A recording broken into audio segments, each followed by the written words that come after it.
গাজা উপত্যকায় আবারও দখলদার ইসরায়েলি সামরিক বাহিনীর নরকীয় তাণ্ডব। স্থানীয় সময় গভীর রাতে আকস্মিকভাবে গাজার বেশ কয়েকটি স্থানে একযোগে বিমান হামলা চালানো হয়। দ্বিতীয় দফায় যুদ্ধবিরতির আলোচনা ভেস্তে যাওয়ার পর অবরুদ্ধ উপত্যকায় মরণ কামড় দিল ইসরায়েল।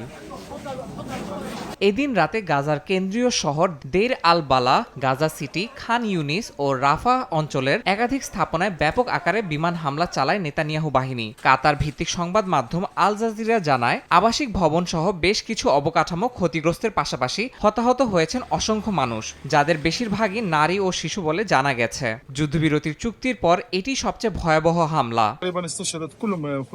সবাই টুকরো টুকরো হয়ে গেছে। আমাদের ঘরও আমাদের ওপর ধসে পড়েছে। এখনো ধ্বংসস্তূপের নিচ থেকে মানুষ বের করা হচ্ছে। সেহরির আগে আমরা ঘুমিয়েছিলাম, তখনই বোমা পড়লো আর মনে হলো পুরো বাড়িটাই আমাদের উপর ভেঙে পড়লো। যুদ্ধবিরতি বাড়ানোর আলোচনায় অগ্রগতি না হওয়ায় সামরিক অভিযান পুনরায় শুরু করা হয়েছে। ইসরায়েলি প্রধানমন্ত্রী ও প্রতিরক্ষা মন্ত্রীর অনুমোদনেই এই হামলার পরিকল্পনা বাস্তবায়ন করা হয়েছে বলে জানা গেছে। এছাড়া ডোনাল্ড ট্রাম্পের সঙ্গে আলোচনা করেই ইসরায়েল এই হামলা চালিয়েছে বলে নিশ্চিত করেছে হোয়াইট হাউস।